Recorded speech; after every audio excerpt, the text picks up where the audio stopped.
Alright, how's it going, everyone? Mike the Warhost here. Fortunately, I'm going to be redoing the audio once my throat is less sore from screaming at the Ghost concert last night. But anyway, we are back here today with another unboxing. This time we have the Divine Intervention Posse from the Order. So without further ado, let's open things up and see what we got.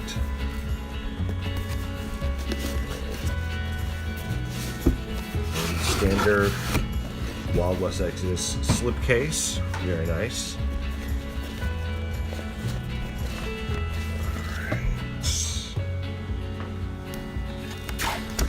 Basic flyer with the Cerulean Mimic.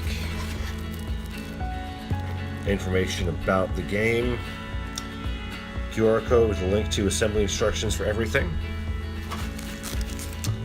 We have all of the cards that are up to date. Well, it looks like this Posse card is up to date at least. It's at 1.08 as of recording. We have that. We have unit conditions, common rules, and the cards themselves. And yeah, these are all at version 108. Oh, here we have Makara, Mithun, Han, Siraj, and Valana. So I already opened up this yesterday as to show off to a potential store. So first of all, we have one of these sprues for Makara. Excellent detail and very minimal flashing. This was something else the store owner I was talking to yesterday was impressed with. This is worlds above like GW's Finecast, for example. That usually just comes with massive amounts of flashing and stuff. This, very minimal. Next one with some of her legs. And again, this one has the most flashing I've seen to date on a Wild West Exodus model, and even then, it's almost nothing.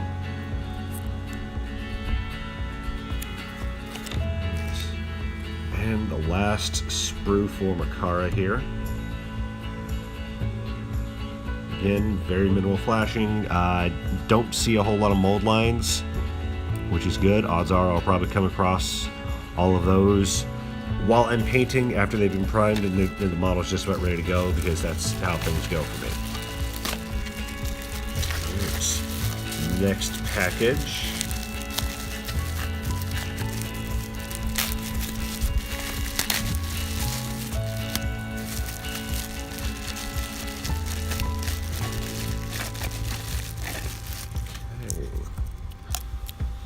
Here we have a couple more of the core Caroli. I'm not quite sure which one is which at the moment. I'd have to really flip back between the cards and whatnot, but either way, like I said, it's a little bit of flashing there by the foot. Practically non-existent.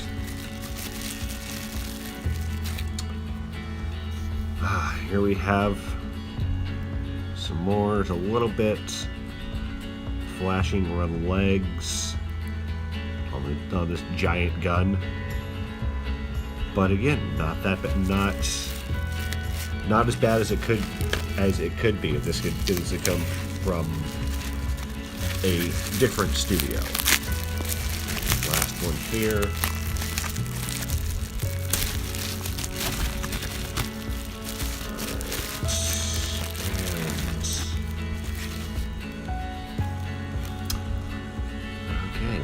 That is a giant glaive thing.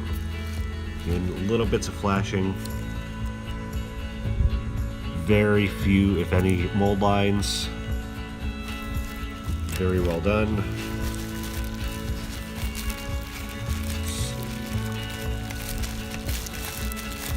Gotta be careful to pull this out of the packaging so I don't break anything. There we go. few more weapons. Again, little bits of flashing here and there. Nothing that can't be taken care of. I may have to straighten this one out here a bit first. I don't know if it's supposed to be bent like that or if that's just resin being resin. We'll see how it goes once I try to get things assembled. And finally, hands and arms and various appendages and whatnot. Again, super clean. And of course, bases for everyone, including a good size oval one for Makara. Right there. And medium one's there. Alright, so I will go ahead and get these built up and let you guys know how well they go together.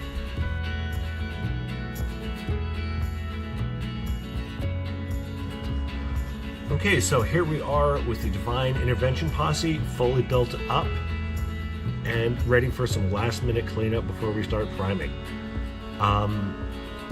These models went together pretty well. I did have a couple of difficulties which we'll go over, but overall, very well designed kits, very easy to work with. So let's get started and talk about Makara. She did require a bit of additional work just because she's a pretty hefty model there. A lot of the parts here are some pretty significant chunks of resin. So the gates in particular, where the bits meet the sprue, will need some extra work, so make sure you have a pretty sharp X-Acto knife. The mold lines on these ones are a bit more pronounced. You can see there's some on the legs there that I need to clean up. A little bit on the back too, which I got some cleaned up. I'll have to take a file to that first. There were also some along the tops here, the ridges on the legs. On both the back and the front, you can see there's a little bit there that I need to take care of first. Back to the front, you can see some where I had done some cleanup, still need to do a bit more. On the face there's a little bit of flashing that needs to be cleaned up, particularly around her eye there. Strangely enough, this was also the only spear or longer weapon that did not require any treatment with like hot water or a blow dryer to straighten out. This was the only straight one that showed up in the box. But yeah, it went together very, very easily once you got the gates cleaned up. Now let's take a look at Siraj. Siraj needed some work on his weapon to get it straightened out, and as you can see, if I tilt it like that, you got the blade still a bit bent. That'll have to get taken care of. Here you can see where I was mentioning you have to do a very good job of cleaning off the gates. You see that little gap right there? Yeah, that's where I didn't do that as well as I should have. Nothing that a little bit of gap filler won't fix. Otherwise, mold lines here, not that bad. It's a little bit right there I need to take care of. Almost no flashing on this one here. I think there was some, that was in one of the gates at the top there of his crest. But yeah, it's another small gap to fill in. Yeah, there we go. There is Siraj. Now let's take a look at Mithun. This is one where it's good, where you'll really notice how much work you'll need to do to get the gates cleaned up. Because the gate for the gun here is way in the back, and that'll take a good amount of hacking away to get that file down to the point where you'll be able to attach the back handle of the gun. Other than that, there's a few instances of a mold lines, but not all that prevalent. The big thing with her is just getting the gun filed down enough to where you can actually assemble it. Han was probably the easiest one to put together. Not a whole lot of problems with her. I am going to have to do a bit of work with her blade there, so that's a bit crooked too. Mold lines, there were a couple. You can see where I partially cleaned off the one there on her leg, and there's still a little bit at the lasso right there, you can see.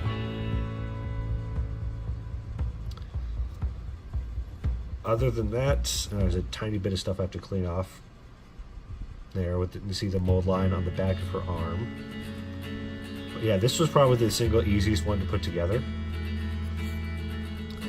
Now, finish things up with Valana.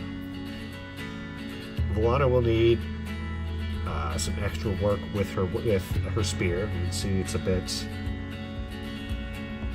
bent there.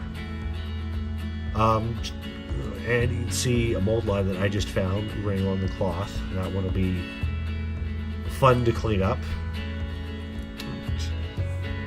Yeah, Valana here actually had the most flashing, and that was all right in here.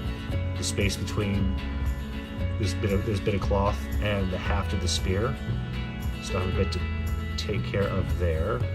But again, nothing serious. And a little bit of cleanup on her leg. But yeah. In comparison to other Wild West Exodus resin models, these ones will need a bit more TLC before they're ready for priming and painting. Compared to other resin miniatures, for example, Finecast, which I like to harp on a lot, and Raging Heroes, for example. Their stuff requires a lot of cleanup. They have a whole lot of flash. These guys, almost none. So, with all that out of the way, let's talk tactics.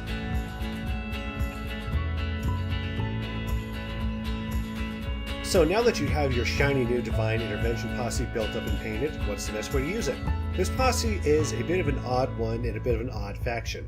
The Order was originally released during the first edition of the game as part of the Unfinished Business Kickstarter campaign to bring in the remaining factions that were waiting in the wings. When Warcradle purchased the game from Outlaw, the Holy Order and almost all of the Unfinished Business factions were rather small compared to the original 5. Over time, these 4 factions have had at least one posse set released for them, and some also have smaller releases as well. The Order has the Divine Intervention Posse along with the Luminant Cohort support option, which helps flesh out the posse a small amount, but it could still use some extra options. As you can see from the Posse card, the Divine Intervention Posse has a pretty big restriction. It can only take units with the core Karoli keyword. And at the time of this recording, the only units with this keyword come either in this box or the Luminant Cohort box. So right off the bat, your unit options are highly limited. You have a total of 8 slots for the unit choices, not counting Makara, as 2 slots allow up to 2 core Karoli units. So if you want to make this your primary option, you currently have 3 options. 1. Stock up on Luminant Cohort models and the long-range Nyx Cohort models when they're released. 2. Bring a second boss and posse. Or 3. Run a generic faction posse. If you go through door number 1, then you're looking at a tournament-sized list of about 13 models to get you as close as possible to 1500. This will involve getting 2 boxes of Luminant Cohort and some booby traps to get you up to 1470. You'll get 1 booby trap from Makara's strategic slot, along with an additional trap thanks to Han. Going this route is going to leave you with only a single unit with a range greater than 10 inches in a posse, with only 1 unit having a quickness greater than 5. You're going to be in a world of hurt if your opponent has any blast weapons, or if they're faster than you. If you choose door number 2, then you have some options for countering your range issues. The best complement to this list would be Horst Abner's themed Posse, which lets you bring plenty of hands units. If you stick with just the Divine Intervention Posse, this will give you enough points to bring Abner and 2 units of Spica hands. The Spica can function primarily as fire support and objective holders, with Abner hanging back and providing an extended inspirational bubble. This, combined with Abner's whopping 5 fortune, will help your Spica hold the line long enough for the Corcaroli to get into position and deal with the more immediate threats. In all honesty, however, I think the best way to utilize the Divine Intervention Posse currently is as a secondary posse to provide additional support for either Abner or Nura's posse. There currently just aren't enough Corcaroli units to choose from to make them a viable list at a tournament level. They can work pretty well in smaller games as long as your opponent knows that you're bringing them along. Bringing a Corcaroli heavy order list to a small game with an unsuspecting opponent is not a way to get new gaming buddies. Unless your opponent is bringing Conquistadors, of course, in which case, feel free to stock up on as many Corcaroli as you want and grind them into the dirt. Alright, that's going to do it for me, guys. Thanks for sticking around and waiting for a while for me to get this one done. I had some delays and issues, but glad to finally have it out. Stay tuned in the future. I still have the Dixie Resurrection unboxing to do, along with a couple of painting tutorials, and if scheduling permits, my first battle report. Take care, guys.